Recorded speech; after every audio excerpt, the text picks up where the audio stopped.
दोस्तों स्वागत है आप सभी का हमारे चैनल की एक बिल्कुल ही नई वीडियो के अंदर, जहां पर आज की इस वीडियो के अंदर हम एक बार फिर से बात करने वाले हैं डैंडाडैन के मांगा के बारे में। अब जिनको भी नहीं पता उन सबको मैं बता दूं कि हमने डैंडाडैन की मांगा को स्टार्ट कर दिया है और मांगा के ऊपर एक वीडियो हमने पहले अपलोड कर दी है और इसीलिए आज वाली वीडियो इस मांगा की दूसरी वीडियो है जिसके अंदर पार्ट 1 के आगे की स्टोरी होगी। और हाँ, ये वीडियो काफी कमाल की होगी, इसलिए आप सभी इसे पूरा एंड तक जरूर देखना। और जिन्होंने भी अब तक हमारे चैनल को सब्सक्राइब नहीं किया है वो जल्दी से हमारे चैनल को सब्सक्राइब भी कर लेना। बाकी सब्सक्राइब बटन के बगल के बेल आइकन को भी ऑल पर सेट कर लेना ताकि जैसे हमारे चैनल की कोई भी लेटेस्ट वीडियो अपलोड हो वैसे आप उस वीडियो को सबसे पहले देख सकें। और हाँ, वीडियो पसंद आए तो वीडियो को लाइक जरूर करना और अपने ओपिनियंस मुझे कमेंट्स के अंदर जरूर बताना। तो फिर चलिए अब हम बिना किसी देरी के आज की इस कमाल की वीडियो को स्टार्ट करते हैं। तो इस मांगा सीरीज के पहले पार्ट के अंदर हमने देखा था कि इस मांगा के मेन कैरेक्टर्स यानी कि मोमोयासे और ओकारुन दोनों एक ही हाई स्कूल में पढ़ते हैं, लेकिन जब ये दोनों एक दूसरे से मिलते हैं तब हमें ये पता लगता है कि इन दोनों ही कैरेक्टर्स के एलियंस और स्पिरिट्स को लेकर बहुत ही डिफरेंट ओपिनियन है। क्योंकि जहाँ ओकारुन एलियंस पर बिलीव करता है वहीं पर मोमोयासे को बिलीव है स्पिरिट्स के ऊपर। और फिर इसीलिए अपनी अपनी बात को सही साबित करने के लिए ये दोनों एक दूसरे से चैलेंज लगाते हैं और एक दूसरे को ऐसी जगहों पर भेजते हैं जहाँ पर एलियंस और स्पिरिट्स रहते हैं। अब इसके लिए ओकारुन एक टनल के अंदर आता है जहाँ पर घोस्ट रहते हैं और मोमोयासे जाती है एक ऐसे हॉस्पिटल के अंदर जहाँ पर एलियंस को देखा गया है। और फिर यहीं पर ही मजेदार बात ये होती है कि ओकारुन को टनल के अंदर एक बूढ़ी लेडी का घोस्ट मिलता है और वहीं हॉस्पिटल के अंदर मोमोयासे को मिलते हैं 3 एलियंस। और फिर इसीलिए जैसे ये दोनों अपने सामने घोस्ट और स्पिरिट्स को देखते हैं वैसे ये दोनों उनसे डरकर भागने लगते हैं। अब आगे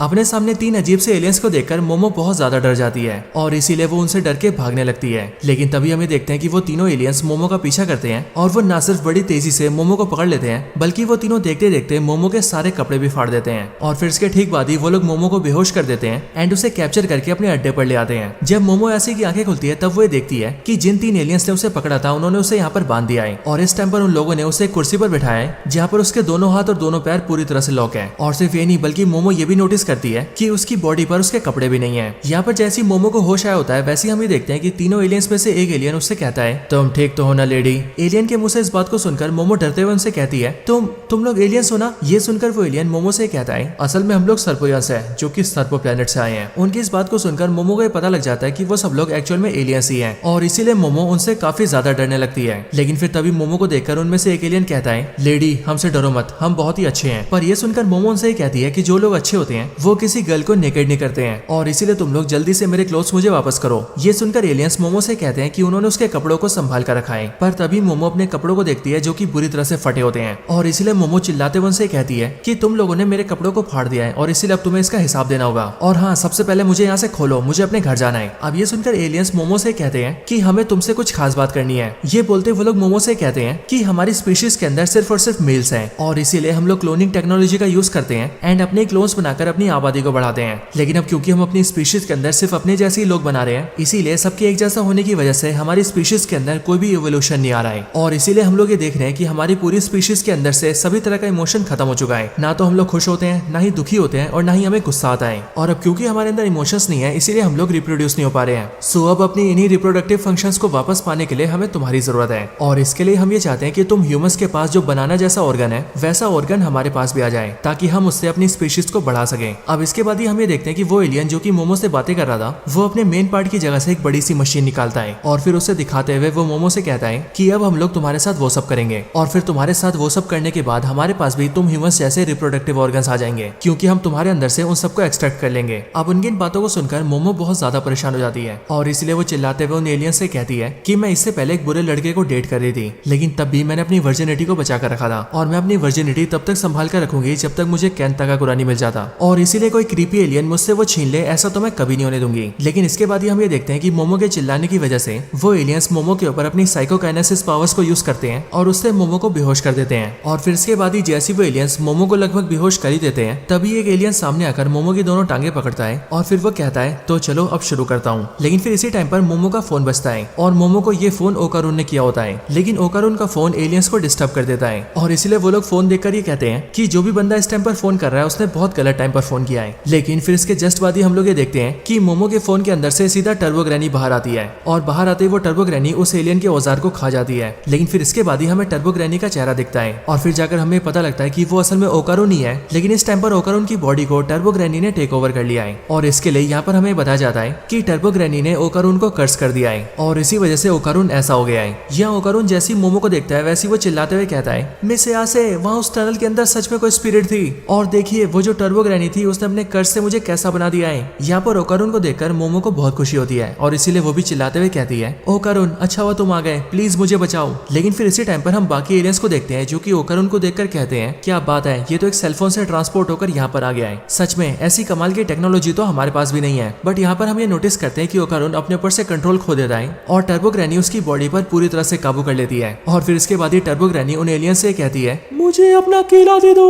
मुझे तुम्हारा केला खाना है। पर उसे देखकर एलियंस कहते हैं, तुम एक मेल ह्यूमन हो और इसीलिए तुम्हें यहाँ पर आने की परमिशन नहीं है और इसीलिए जल्दी से यहाँ से निकल जाओ वरना हम तुम्हारा बनाना ऑर्गन ले लेंगे। अब इसके बाद ही हमें देखते हैं कि ये एलियंस देखते ही देखते अपने असली फॉर्म में आ जाते हैं एंड फिर हमें पता लगता है कि जो ह्यूमन फॉर्म इन्होंने लिया था वो इन सबका नकली फॉर्म था। हालांकि इसके बाद ही इनमें से एक एलियन एक अटैक यूज करता है और इस वाले अटैक का नाम होता है सिक्स सेंस ऑर्गन्स। लेकिन हम ये देखते हैं कि टर्बो ग्रैनी उसके अटैक से बच जाती है। बट फिर इसके बाद ही वो लोग टर्बो ग्रैनी पर और भी अटैक्स करते हैं बट टर्बो ग्रैनी सारे अटैक से बच जाती है। इसके बाद ही टर्बो ग्रैनी एक और एलियन का केला खा जाती है और फिर इसीलिए ये देखकर दूसरा जो एलियन होता है वो कहता है, हे ये हमारा बनाना ऑर्गन बहुत ही कीमती है, तुम बनाना चोर प्लीज ये खाना बंद करो। लेकिन फिर इसके बाद ही हमें देखते हैं कि जो तीसरा एलियन होता है वो टर्बो ग्रैनी के ऊपर अपनी दूसरी पावर यूज करता है और इस अटैक का नाम होता है सर्पोयन फॉर्म सर्वे मेथड। एंड हम ये देखते हैं कि ये अटैक टर्बो ग्रैनी को लग जाता है जिस वजह से टर्बो ग्रैनी पास की दीवार में घुस जाती है। इसी टाइम पर हम ये देखते हैं कि टर्बो ग्रैनी का आधा चेहरा ओकारुन का हो जाता है और आधे चेहरे पर अभी भी टर्बो ग्रैनी का चेहरा रहता है। लेकिन फिर इसके बाद ही वो एलियन जिसने टर्बो ग्रैनी पर अटैक किया था वो उससे कहता है कि हमने आज से पहले तुम्हारे जैसा कोई भी एग्रेसिव ह्यूमन कभी नहीं देखा है और हम यहाँ पर तुम ह्यूमंस के साथ सिर्फ और सिर्फ दोस्ती करना चाहते हैं और इसीलिए दोस्ती के नाते तुम लोग अपना बनाना हमें दे दो। और फिर इसीलिए एलियन की बात सुनकर ओकारुन कहता है, तुम्हें मुझसे जो चाहिए वो ले लो, मैं तुम्हें अपना सब कुछ देने को राजी हूँ क्योंकि मैं अपनी लाइफ में सिर्फ एलियन से मिलना चाहता था और आज मेरा वो सपना पूरा हो गया है। मेरी जिंदगी में मेरे पास कोई भी दोस्त नहीं थे और इसीलिए मैं हमेशा से ही सोचता था कि जब मैं एलियन से मिलूंगा तो शायद वो मुझसे दोस्ती करेंगे। यहाँ तक कि जब मैं छोटा था तब से मैं आसमान की तरफ देखा करता था और हमेशा ही एलियंस को बुलाया करता था, लेकिन मेरे कितना भी बुलाने पर कभी कोई भी नहीं आता था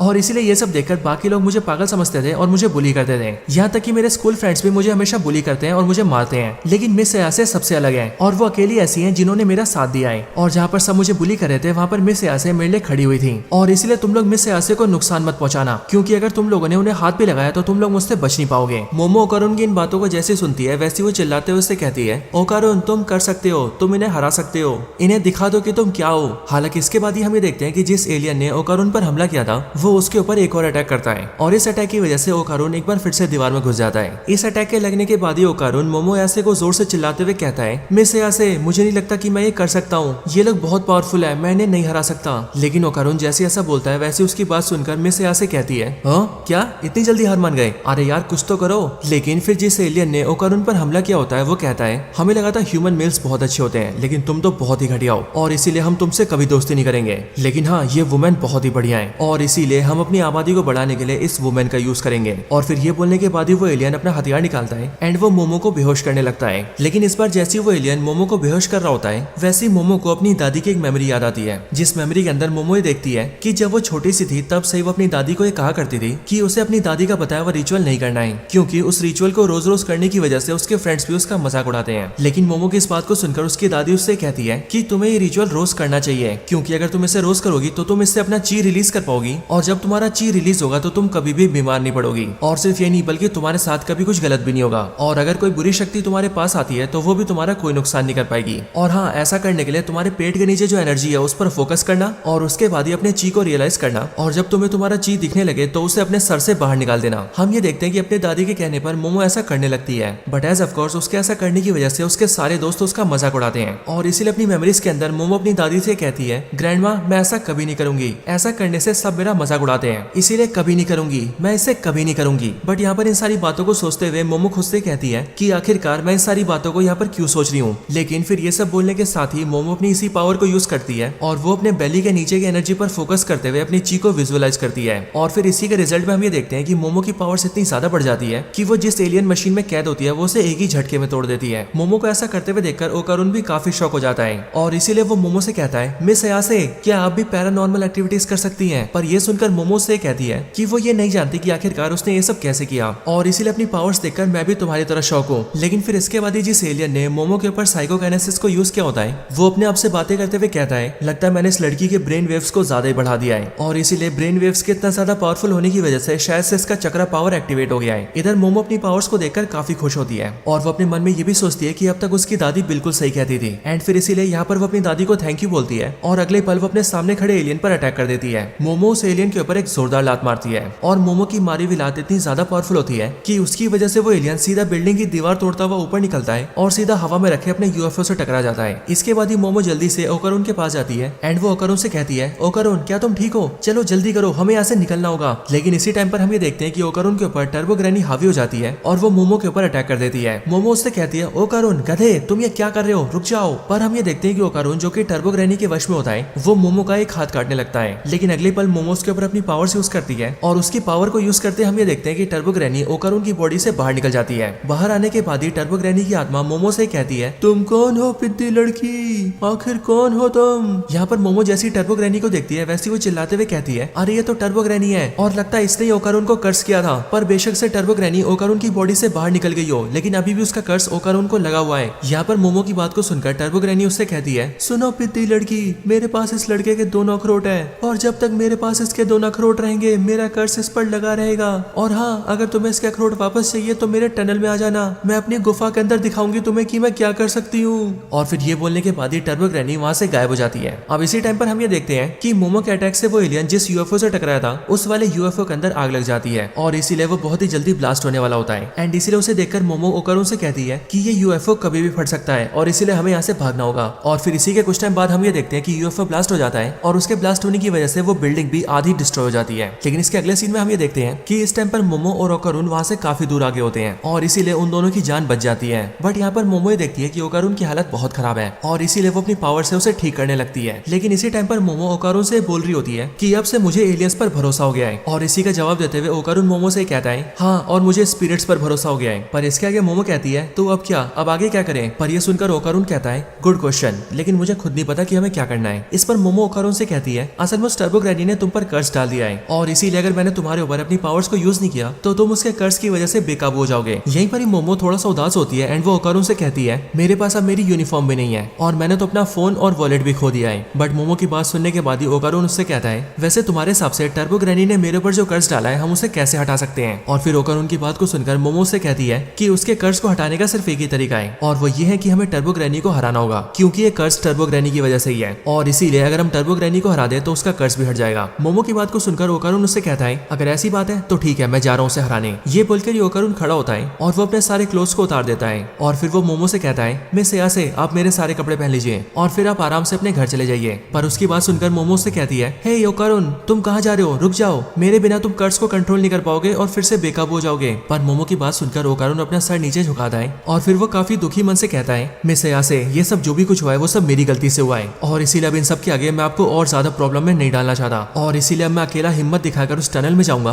और टर्बो ग्रैनी के साथ सारी चीजें सॉल्व करूंगा। और फिर ये बोलकर ओकारून वहां से चलकर जाने लगता है। पर तभी उसे देखकर मोमो उससे कहती है, हे ओकारून तुम मुझसे हेल्प क्यों नहीं मांग रहे हो? और वैसे क्या तुम्हें लगता है कि जो चीजें मैंने अब देख लिया उन्हें देखकर मैं तुम्हें अकेला जाने दूंगी? और वैसे भी याद रखना, अगर मैं तुम्हारे साथ नहीं गई तो तुम्हारी मौत भी हो सकती है और इसीलिए बेहतर यही होगा कि टर्बो ग्रैनी के पास तुम और मैं दोनों मिलकर चलें। मोमो की इन बात को सुनकर ओकारून उससे कहता है, क्या सच में मिस यासे आप मेरी हेल्प करेंगी? पर ये बात सुनकर मोमो ओकारून से कहती है, चलो अब चुप हो जाओ और अपने कपड़े पहनो, अब हमें यहाँ से निकलना होगा। लेकिन मोमो जैसी ऐसा बोलती है वैसे उसके बाद ही हमें देखते हैं कि ओकारून उससे कहता है, मैं एक बहुत ही ऑकवर्ड इंसान हूँ। पर वो जैसी ऐसा बोलता है वैसे मोमो उस पर नोटिस करती है और वो ये देखती है कि ओकारून की इस बात को सुनकर उसकी दिल की धड़कनें बढ़ गई हैं। ओकारून फिर से कहता है, मिस यासे मैं बहुत ही ऑकवर्ड इंसान हूँ और इसीलिए प्लीज इन कपड़ों को आप ही पहनिए क्योंकि अगर आपने इन्हें नहीं पहना तो मैं आपसे ढंग से बात भी नहीं कर पाऊंगा, इसीलिए प्लीज मुझे एम्बेरस मत करिए और इन्हें पहन लीजिए। अब यहाँ पर हम ये देखते हैं कि उसकी बातों को सुनकर मोमो थोड़ा सा शर्मा जाती है एंड ओकारून ने जो ये कहा होता है कि मैं बहुत ही ऑकवर्ड इंसान हूँ, ये वाली लाइन अक्सर केन ताकाकुरा कहता है, यानी कि वही एक्टर जो कि मोमो का क्रश है। और इसीलिए यहाँ पर केन ताकाकुरा की कही हुई बातें ओकारून के मुंह से सुनकर मोमो अयासे को कुछ होने लगता है। यहाँ पर मोमो अपने मन में खुद से कहती है, अरे ये क्या, इसके मुंह से केन ताकाकुरा वाली लाइन सुनकर मुझे क्या होने लगा है। लेकिन फिर अगले पल ही मोमो खुद से कहती है, काम डाउन मोमो, सब ठीक है। और फिर इसके लिए मोमो धीरे से स्माइल करती है एंड फिर वो डबल बैटरी से यानी कि ओकारून से कहती है कि उसका नाम क्या है, क्योंकि वैसे तो ओकारून ने उसे अपना नाम बताया था